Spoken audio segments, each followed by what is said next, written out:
What do you mean by we are Bitcoin? That's a pretty deep topic, and for Bitcoiners who spent a lot of time here, they'll know what I mean. But when you actively participate, run a node, spend in Bitcoin, you are the social layer that actually keeps that decentralized and secure. So when I watch the world centralizing and measuring Bitcoin and fiat and all of these things and all of these risks that they think about about Bitcoin, when the risk is really about them, what are they going to do? Because nobody can force you, because Bitcoin is decentralized and secure in the way that nodes are set up. You can actively participate in the honest system and expand the honest system with what you do, with what you choose to do. So I like to say that Bitcoin, understanding Bitcoin, or once you understand Bitcoin, if you choose the other system, it doesn't say anything about Bitcoin. It says something about you. And once you make that choice, and once you commit to that choice, like you're doing, like there's you know all of the people. I could name them, for it would take me all this podcast to name all the people that are, whether Michael Saylor calls them cyber hornets, all of the fights and or a bunch of the fights about Bitcoin are in order to keep its essence, that we are it. This is the first time in human history that we've had a chance to have something decentralized and secure, and in other words, not live in an exploitive system, live in a competitive one, but cooperative for all of humanity.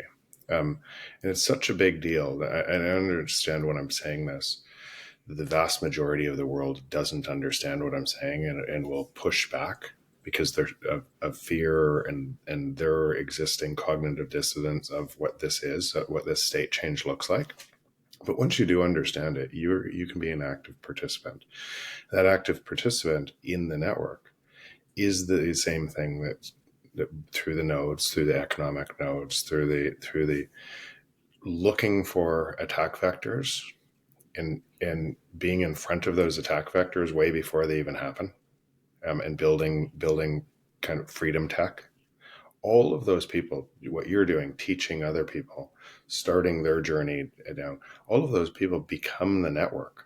And when I say we are Bitcoin, we are that social layer of Bitcoin is the thing that keeps it decentralized and secure. So super interesting. Is that social layer the biggest and the most important part of Bitcoin, which keeps it different from any other crypto asset, any other stock, any other real estate, like any other asset, basically? You could say lots of. I'd get caught in a trap because other people would say, "Well, the social layer of Twitter or the social layer of this." What is different here is because of the.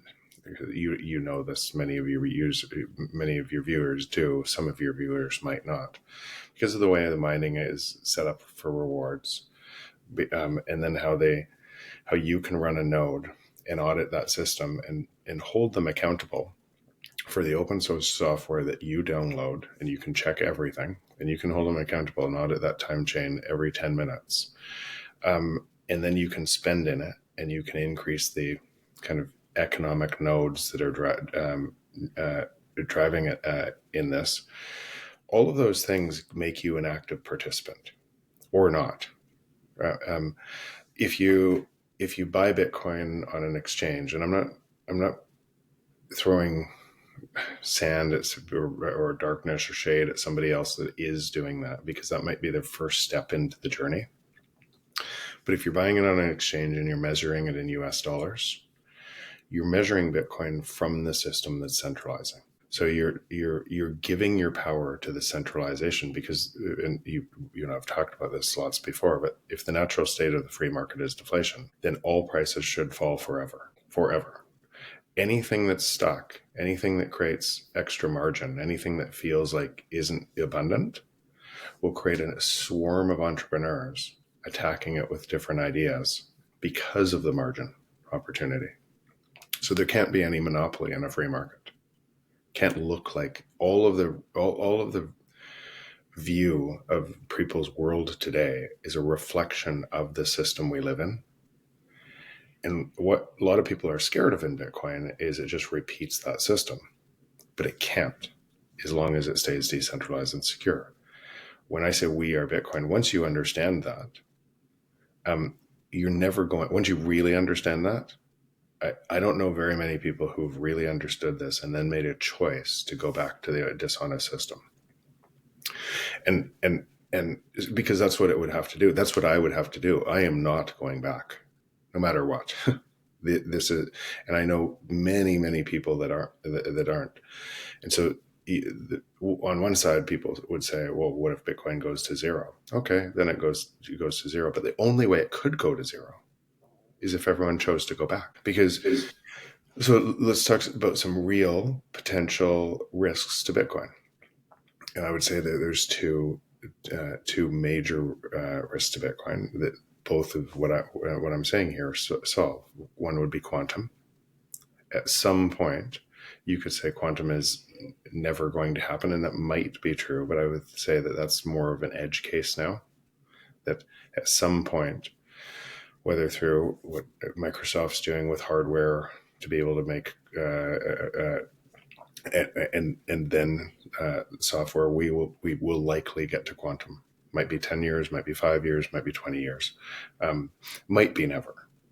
But I think in something that's this profound, we should take the case that we will get there someday, and we should do the work to be able to make the protocol quantum resistant. How do you make the protocol quantum resistant? A whole bunch of people do the work to make sure the best solution is done, and that solution is fought with all of these people going through this consensus mechanism, and then you roll out a change. And who rolls out the change? The people that vote for the change that's in best interest of Bitcoin, the social layer. And we're doing at Ego Death, we're doing a lot of work on this right now, looking at all of the various different proposals. So you see, okay, there's a risk way out here, right? What should we actively participate in making sure that risk doesn't materialize? You can imagine there's a whole bunch of other people, not just Ego Death, a whole bunch of individuals, same as us, because of the social layer, that are doing the very same thing. What's another risk? Another risk is us. The risk is most people are measuring Bitcoin in the fiat instrument. And if they're measuring Bitcoin in the fiat instrument, they're actually contributing to the centralization. And they don't realize it, and they will get rich because Bitcoin will go up a lot in the fiat instrument. And they will probably trade their Bitcoin for the fiat instrument, and they will likely not run nodes. They will likely not be part of this. And at some point, that fiat system, which is an inflationary system, has to attack the honest one. Has to. So you could just go through a thought experiment. What would you do to enable that attack? What you would do if you were a government? What you would do is if you would be on side with Bitcoin. That's super interesting. It has this increasingly bigger crowd that comes in and only cares about number go up technology. And then there's the hardcore, as we call it, the freedom go up technology. And I mean, I would argue probably 99% of Bitcoiners, or maybe even like all of them, come in first like because they see number go up and then they learn about Bitcoin. Hopefully most of them actually see the revolution and what's so fundamental about Bitcoin then later on, and then all of a sudden start taking self-custody, running their own nodes, and doing actually the hard work, kind of like what it takes to be sovereign on Bitcoin. That's at least my hope. And that's what people like you are doing with your podcast. That's what we're doing through Ego Death, and investing in all of the things that protect this and make it and build functionality on top of this. We think about this as a real revolution where we're building on an honest world, and that, so it doesn't actually take. if you just think about why it feels like that, why it feels like most people aren't like us. Most people are a number go up, and many will be a number go up. And you also, some people will make decisions and sell all the Bitcoin and do really well for their families, and that's okay. They won't want spend the time and go to the next step. This is going to be a massively chaotic transition, because it has to be a massively chaotic transition to move from a system that we've lived in for 3,000 to 5,000 years that's always been exploitative to a cooperative one. Most of our minds can't grapple what that means. But now think about what's happening. Why it feels like what you would say is, especially if you're on Twitter, right? It doesn't feel like that as much on Nostr, but it feels like that on Twitter, because the majority of people aren't Bitcoiners yet. The majority of the 8 billion people on this planet have no idea the first stage, the number go up. So they enter through government saying it's okay now. They enter, it removed a bottleneck. Now they're not fearful of it.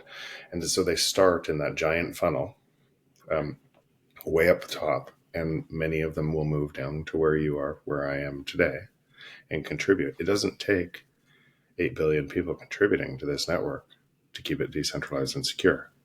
It only takes a small percentage of those people ensuring that this doesn't break, and the rest will have to follow.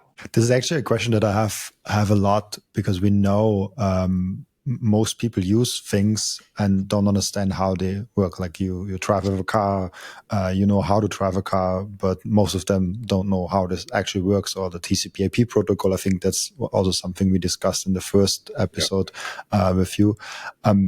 How many, if you had to guess, if we have like 100% of people in or on Bitcoin, how many do we actually need that truly understand Bitcoin and the implications of that? So I put an article on Nostr about a month ago, or maybe a little longer than that ago, and somebody shared it on Twitter as well. And it talked about this from a game theory perspective. And I used the example tied to money. I'll just share the example here. So about 10% of people can't be bought. I've seen the number as low as 2.5% and as high as 20%. I actually always I've seen the number more often at 2.5%. So let's just use 2.5%. And when I say can't be bought, what I mean by that is, if you design payoff matrices within game theory, and the person cannot get caught, they won't get caught, and the reward, you just keep on increasing the reward, 1 million, 2 million, 10 million, 20 million, and you keep on increasing the reward. Most people, 97.5% or 90%, will say, I have to do it for my family, or I have to do it for this. Their internal dialogue will make a reason to be able to cheat. 2.5 to 10% of people will not cheat. What their internal dialogue says, their accountability in themselves won't let them. Right there, and I want to be careful here. I don't want to say better, worse, or anything else. It's just those are the numbers, and they've always been the numbers in humans.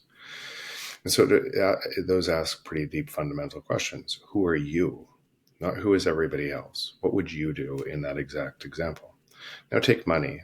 It's been an ultimate honeypot for all of history, because if you could control money, you control everybody else through cheating money. And because people don't notice it, you don't get caught.